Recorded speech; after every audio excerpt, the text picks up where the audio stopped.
음, 여러분들과 첫 번째 시간에 만들 우유 먹은 흰둥이 제품의 충전 크림인데요. 전 시간에는 음, 박력분과 전분이 같이 들어간 그런 크림을 만들어 봤는데요. 이번 시간에 우유 먹은 흰둥이 같은 경우에는 황란이 들어가지 않은 커스터드 크림 같은 경우에는 색깔이 노란 색깔의 황란을 사용하는 크림이다 보니까 예, 전분을 좀 적게 사용을 하는데요. 이 우유 먹은 흰둥이 크림 같은 게 말 그대로 흰둥이 하얀색 크림을 이용한 흰색 빵이에요. 그래서 계란을 사용하지 계란을 사용하는 것이 아니라 우유를 활용을 하고 설탕과 전분을 이용한 크림이 될 수 있겠습니다. 이 크림을 만들 때 가장 주의해야 될 점이 첫 번째가 네, 어, 동그라미 1번이죠. 우유와 설탕 A와 전분이 같이 들어가는데요. 왜냐하면 뜨겁게 살균된 크림을 이 동그라미 2번이죠. 우유, 설탕, 바닐라빈 끓인 제품이 전분에 바로 닿았을 때에는 음, 전분이 갑자기 뜨거운 물질이 들어왔을 때 호화되는 특징을 보일 수가 있어요. 그래서 여기에 어, 소량의 우유와 설탕을 넣고 전분을 넣어서 미리 베이스를 준비를 해 놓고요. 지나치게 가열된 생크림을 섞는 게 아니라 이번에 나와 있는 온도를 컨트롤 해주는 게 굉장히 중요한데요. 예, 80도까지 살균하지 않고 약 한 60도까지만 살균을 해서 여기 동그라미 1번에다가 조금씩 섞어줍니다. 섞어주고 우유가 들어있기 때문에 갑자기 이 전분이 호화돼서 덩어리지는 걸 예방할 수 있겠고요. 만약에 동그라미 2번을 커스터드 크림과 마찬가지로 80도까지 살균을 했던 거를 넣어준다라고 가정을 하면은 전분이 호화돼서 덩어리진 부분이 풀리지 않는 나중에 구워져 나왔을 때 식감이 굉장히 좀 떨어질 수 있는 크림이 만들어질 수 있기 때문에 우유를 약 한 50도에서 60도까지만 가열을 해서 혼합한 이후에 예, 음, 이 제품을 두 가지 동그라미 1번과 2번을 가스레인지 위에서 천천히 커스터드 크림과 마찬가지로 호화시켜 주는 것이 바람직할 수 있겠습니다.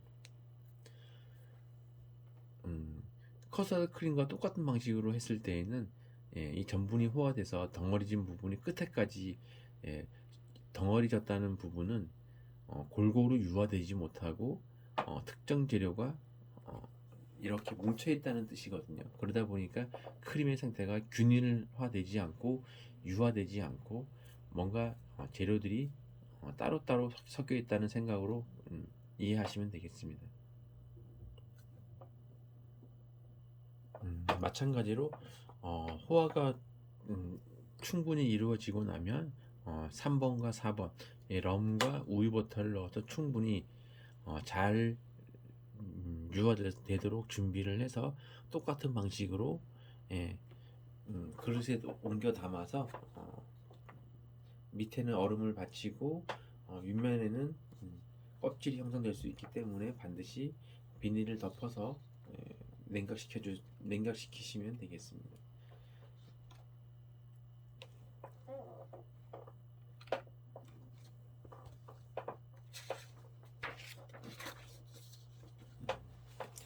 베이커리 현장에서 커스터드 크림 다음으로 가장 많이 사용하는 크림의 방법이고요. 사용하는 방법은 과거부터 많이 사용했던 방법들인데 이탈리안 머랭법, 일명 시럽법이죠. 설탕과 소금과 꿀을 시럽을 끓여서 가열을 해서 음, 계란에 흰자와 설탕을 휘핑을 하죠. 머랭을 만드는데 살균해서 사용하는 방법. 흰자와 설탕을 머랭을 만들면서 설탕, 소금, 꿀 1번을 계절에 따라서 좀 뭐 편차를 두는 것이 좋겠는데요. 하절기 같은 경우에는 조금 더 단단한 흰자 머랭을 만들어야 되다 보니까 크림의 상태가 여름에 온도가 올라갈수록 불안정성을 나타내기 때문에 하절기 때에는 약 한 115도에서 한 117도까지 가열해 주는 게 바람직할 수 있겠고요.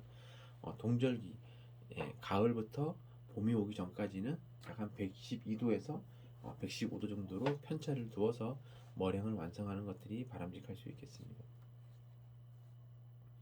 무엇보다 이 방법도 시럽 110도가 넘는 고열로 가열을 하기 때문에 작업을 할 때에는 반드시 안전도구들을 사용을 하고 안전사고에 준해서 작업을 진행하는 것이 바람직할 수 있겠고요. 예, 머랭을 할 때에는 흰자와 설탕을 한 70%, 60%에서 한 70% 정도 휘핑을 하면서 가열된 그 설탕과 소금과 꿀을 가열된 115도 정도의 시럽을 머랭에 흘러내려서 살균을 해주시면 되겠고요.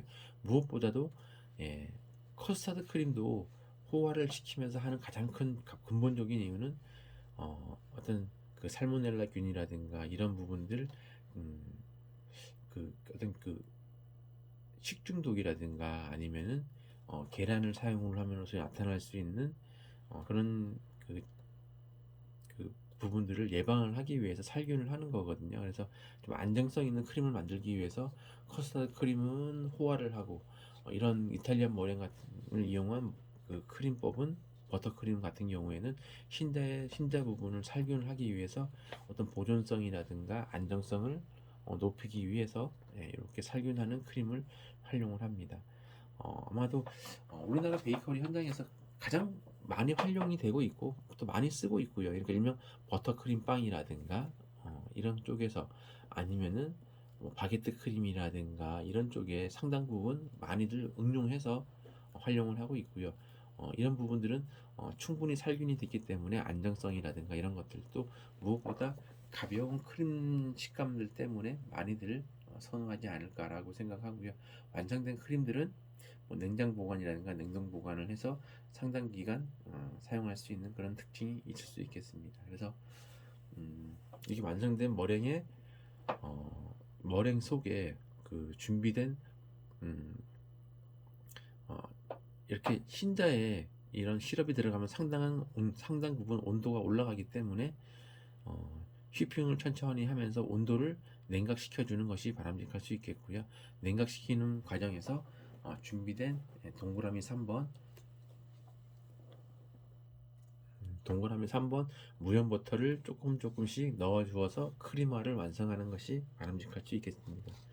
너무 단단한 버터를 준비하기보다는 머랭하고 그 잘 유화가 될 수 있는 정도의 버터의 상태를 준비하는 것이 바람직할 수 있겠고, 너무 단단한 경우에는 어떤 기계적인 결함도 생길 수 있으니까 미리 작업하기 이전에 스케줄을 정해서 미리 준비해 두는 것이 바람직할 수 있겠습니다.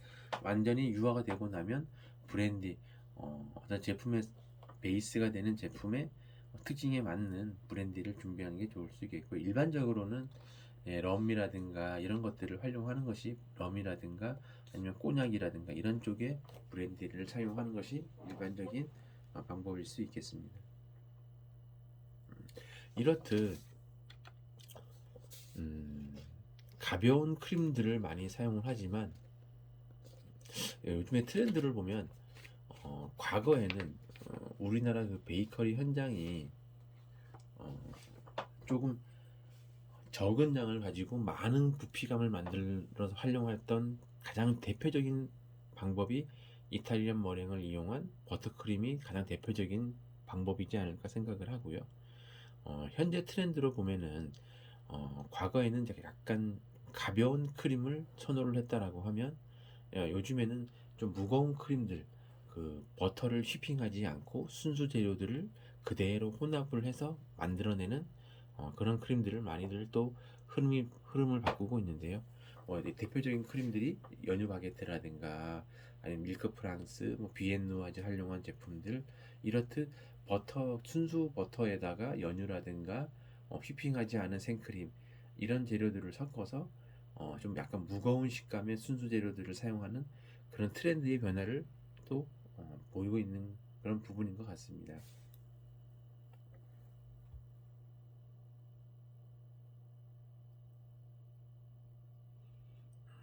비단 예를 또 뭐 비슷한 예를 들어본다 그러면 예전에 뭐 예를 들면 뭐한 8, 90년대 한 2000년대 초반까지만 해도 예를 들어 뭐 비교가 될지 모르겠지만 파운드 케이크를 만든다라고 했을 때는 크림법을 활용한 이런 제품들을 굉장히들 많이들 선호를 했어요. 그리고 또 대부분 베이커리에서 그렇게 버터와 설탕과 크림을 하고 비중이 좀 낮은 그런 파운드 케이크들을 많이 활용을 해서 생산도 하고 했지만 요즘 트렌드를 보면은 예를 들면 뭐 브라운이라든가 이런 제품들을 많이들 유행하는 걸로 보면은 좀 무거운 식감의 순수 재료에 어떤 거품을 형성을 하고 휘핑하는 그런 유형의 제품들보다는 버터를 녹인다든가 아니면 뭐 예를 들면 마지펜이라든가 아니면 순수 재료들을 그대로 혼합을 해서 예를 들어서 비중이 약 1에 가까운 이런 종류의 파운드 제품들의 변화라고 볼 수 있는데요. 이런 것들이 마찬가지로 어떤 이런 사용하는 크림류들의 변화와도 좀 일맥상통하지 않을까. 무엇보다 이런 가볍게 휘핑한 크림의 장점이 있는 반면에 무거운 크림을 활용했을 때는 그 재료, 순수 재료들이 가지고 있는 본연의 어떤 좀 뛰어난 풍미가 그대로 유지될 수 있는 장점이 있기 때문에 요즘 어떤 고객들의 트렌드의 변화가 아닐까라고 생각을 해봅니다.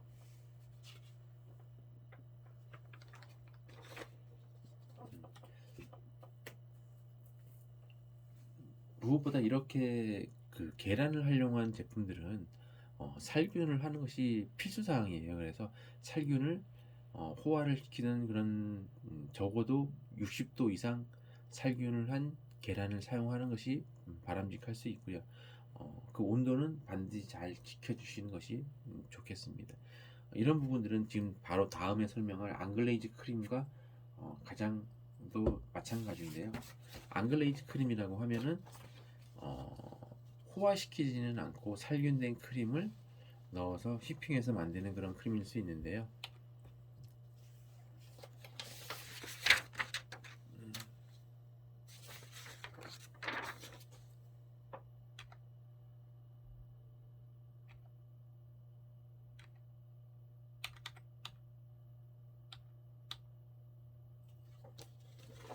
네, 앙글레이즈 크림을 먼저 설명하고 가겠습니다. 앙글레이즈라고 하면 거품을 올리지 않은 여기 오른쪽 표에 보시는 황난과 전란과 설탕과 물을 넣어서 60도까지 주걱으로 저어주면서 충분히 살균을 합니다.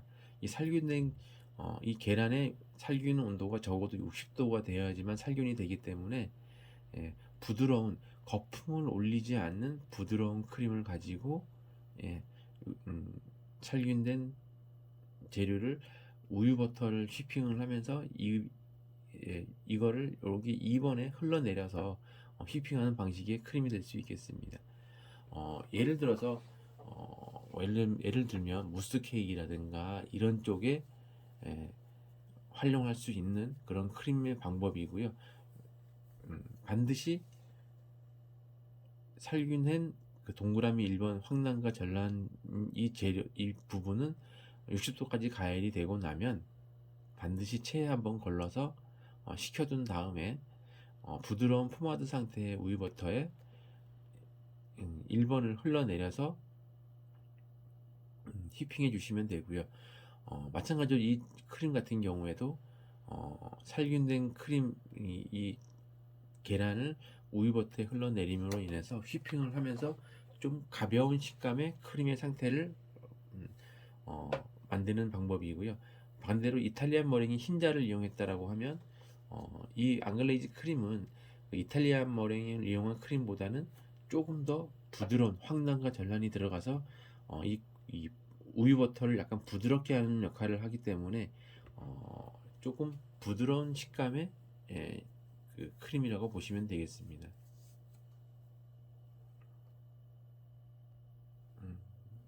그래서 반드시 황난과 전란을 살균을 할 때에는 60도를 지켜주시면 좋겠고요. 60도에서 65도 정도 살균을 해서 반드시 준비하는 것들이 크림을 조금 더 안전하게 안정감 있게 유지할 수 있는 가장 기본적인 방법이라고 생각하시면 되겠습니다. 이렇듯 지금 처음부터 보는 커스터드 크림이라든가 이탈리안 머랭, 앙글레이즈 크림 이런 부분들은 살균되는 온도의 특징에 맞게끔 이 온도를 잘 체크를 해서 작업을 진행하시는 것이 마지막 얻어지는 결과가 되는 크림의 상태가 일정하게 유지될 수 있는 방법일 수 있겠습니다. 이 크림은 과거에 어떤 그런 외식업체에서 사용했던 부시맨빵이라고 하죠. 거기에서도 활용했던 제품의 한 유형이라고 보시면 되겠습니다.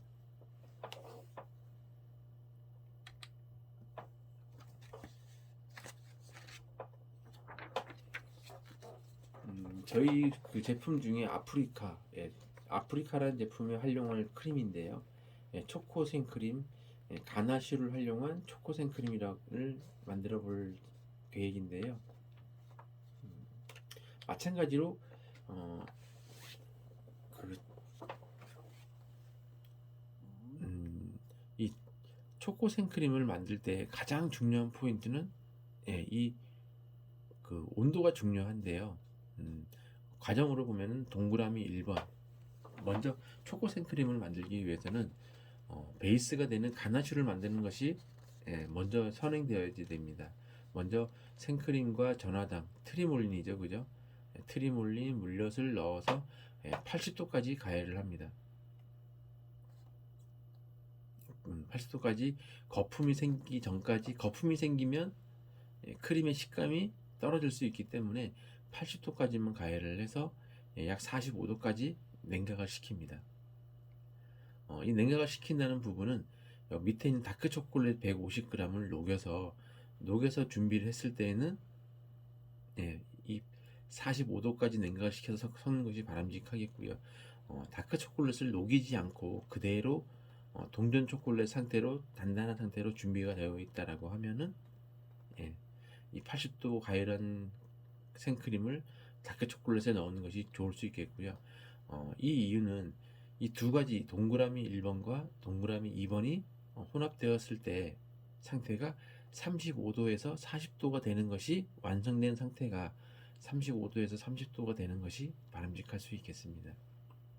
이것이 너무 지나치게 높았을 경우에는 예를 들어 다크 초콜릿도 녹이고 생크림도 가열된 걸 바로 섞었을 때는 지나치게 높게 되면 이 생크림을 넣었을 때의 상태가 지나치게 높게 되기 때문에 크림의 식감을 저해할 수 있습니다. 그래서 이 가나슈가 완성이 되면 30도 정도, 35도 정도의 상태에서 밑에 있는 생크림 휘핑되지 않은 350g의 생크림을 완성된 가나슈와 두세 번 정도 마찬가지로 두세 번 정도 나누어서 섞어서 체에 한번 걸러서 준비해 둡니다. 이 상태로 냉장고에서 5도씨가 될 때까지 온도를 내려줍니다. 마찬가지로 숙성 기간이고요. 예를 들어서 급하게 사용했을 때 35도의 가나슈에다가 여기 보면은 150g 약 한 300g 정도의 기본이 되는 가나슈에 생크림이 혼합되고 나면 이 온도가 약 한 15도에서 20도 정도가 되는데요. 이 상태로 휘핑을 하게 되면은 휘핑도 빨리 되고 그 생크림이 가장 안정적이고 유화가 가장 잘 되면서 휘핑이 이상적으로 가장 잘 되는 온도가 5도씨입니다. 냉장 상태로. 근데 만약에 이런 온도가 예를 들어서 10도나 15도씨 정도가 됐을 때 휘핑을 하게 되면 식감이라든가 크림의 상태가 굉장히 저하되고 식감도 떨어지고 어떤 그 상태가 굉장히 정상적일 때보다 상당 부분 떨어지는 현상을 보일 수 있는데요. 반드시 휘핑하기 전에는 다른 크림보다도 계획적으로 만들어지는 것이 필요하겠고요. 반드시 휘핑하기 전에는 5도씨의 상태가 되었는지가 확인을 하고 휘핑하는 것이 바람직합니다. 이렇게 생크림은 사용을 할 때에는 사용할 때의 적절한 온도가 5도씨가 되었을 때 천천히 매끄럽게 휘핑된 상태가 가장 안정적일 수 있고요. 너무 지나치게 급하게 휘핑을 한다던가 너무 예를 들어서 여름철 같은 경우에 실내 온도가 높은 상태에서 장시간 휘핑이 되었을 때에는 식감이 굉장히 좀, 한국어로 표현하면 약간 좀 크림의 상태가 좀 버글버글하다, 좀 과하게 거품이 올라와 있다, 이런 정도로 표현할 수 있을 것 같아요. 식감이 상당 부분 좀 떨어지고 맛도 좀 떨어지는 그런 현상을 보일 수 있는데요. 좀 낮은 온도에서 유지를 할 수 있으면서, 만약에 휘핑할 때는 얼음물에 받쳐서 천천히 온도를 유지를 하면서 휘핑을 했을 때에는 어떤 풍미라든가 이런 것들이 가장 이상적인 온도일 수 있겠습니다. 그래서 가나슈를 완성한 이후에는 숙성 기간, 예를 들어서 오늘 사용을 해야 된다라고 했을 때에는 전날에 미리 가나슈를 완성을 하고 혼합을 해서 냉장고에서 충분히 숙성 기간을 거친 상태로 만들어 주시는 것이 가장 중요할 수 있겠습니다. 이렇듯 가나슈와 생크림을 혼합을 할 때에도 한 2, 3회 정도 나누어서 혼합을 해 주시는 것이 중요할 수 있고요. 가나슈를 만들 때에도 이 초콜릿에다가 완성된 수분 재료 생크림을 한 2회 내지 3회 정도 나누어서 좀 섞었을 때 좀 탄력이 있고 윤기 있는 상태의 가나슈를 만들었을 때 조금 더 뛰어난 초코 생크림이 완성될 수 있겠습니다. 이렇듯 초코 생크림은 가장 잘 어울리는 부분들은, 예, 과일을 활용한다라고 하면은 퓨레죠. 가죽 같은 경우에는 오렌지라든가 딸기라든가 산딸기, 약간 산미가 있는 그런 것들을 활용을 하게 되면 조금 더 풍미가 뛰어난 제품을 만들 수 있겠고요. 우유라든가 두유 이런 것도 활용을 하셔도 충분히 풍미가 뛰어난 제품들을 만들 수 있겠습니다. 이렇듯 지금 제가 실습 시간에 활용할 한 4가지 정도의 크림의 방법에 대해서 설명을 드렸는데요. 모든 과정들을 보면은 어떤 가열을 한다든가 이런 과정들이 반드시 들어가게 되는데요. 여러분들 어떤 살균하는 것이 중요한 부분이니까 여러분들을 근데 지금 제가 설명드렸던 커스터드 크림이라든가 아니면 전분을 이용한 크림, 이탈리안 머랭을 활용한 크림, 앙글레이즈를 이용한 크림, 아니면 가나시를 이용한 크림, 이런 부분들을 설명을 쭉 드렸는데요. 이런 부분들은 여러분들이 만약에 접목을 한다라고 하면 어떤 그 계절에 따른 거라든가 아니면 반드시 고려되어야 될 부분인 것 같아요. 그러니까 아무래도 어떤 실내 온도라든가 어떤 그런 온도 유지의 방법이 다소 틀릴 수 있기 때문에 예를 들어서 냉장 보관이 가능하다든가 이럴 경우에는 사계절 내내 사용이 가능하겠지만, 그러지 않을 때에는 계절에 따라서 예를 들어서 동절기죠. 동절기 같은 경우에는 아무래도 온도가 낮으니까 이런 다양한 크림을 활용한 제품들을 하는 것이 좋을 수 있고요. 그렇지 못할 경우에는 조금 더 포항하는 형태의 제품들은 하절기 때 조금 더 활용을 하고, 계절에 따라서 변화를 준다라고 하면은 조금 더 매장의 변화감이라든가 이런 것들이 가능하지 않을까 생각해 봅니다. 그래서 소비자들도 변화를 필요하고 적절하게 운영하는 어떤 그런 생산팀에서의 효율성을 감안한다라고 하면은 계절에 맞게끔 제품을 좀 컨설팅을 어떤 그런 제품의 범위를 정해서 조금 더 다양하게 활용을 하게 된다라고 하면은 나름대로 변화도 느끼게 하고, 또 한편으로는 안정감 있게 제품을 관리할 수 있는 그런 방법이지 않을까 생각합니다. 무엇보다도 이런 다양한 크림들을 활용을 하는데요. 우리나라 소비자들의 어떤 성향을 좀 지켜본다라고 하면 대부분 그 성향은 달지 않은 빵 이런 것들을 활용을 한다라고 하고 선호한다라고도 하고 하는데, 실질적으로 소비자들의 어떤 성향이나 이런 것들을 분석을 해보면은 우리나라 사람들의 가장 좋아하는 어떤 그 제품의 성향은 약 당도가 8%에서 한 12% 정도 되는 이런 제품 그룹들을 가장 선호한다라고 들어 있고요. 그리고 무엇보다 이런 베이커리를 이용하는 가장 많은 사람들의 가장 선호하는 당도의 범위는 14% 정도라고 분석을 하고 있습니다. 버터 함량 같은 경우에는 담백한 거를 좋아한다라고 하지만 약 5에서 한 8% 정도. 가장 이상적인 거는 식빵 범위에 해당되는 제품들을 가장 선호한다라고 하는데요. 무엇보다 맛있게 먹었다라고 느껴지는 소비자의 선호도 범위는 음, 당도는 약 한 14% 정도, 버터의 함량은 8%에서 한 10% 정도가 됐을 때 가장 이상적이라고 하고요. 이런 상태에서의 제품의 범위는 우리나라 소비자들이 제품을 구매하고 마지막 소비할 때까지의 시간이 그날 소비하는 경우도 있지만 마지막 소비까지에는 약 한 3일 정도의 시간이 소비된다라고 해서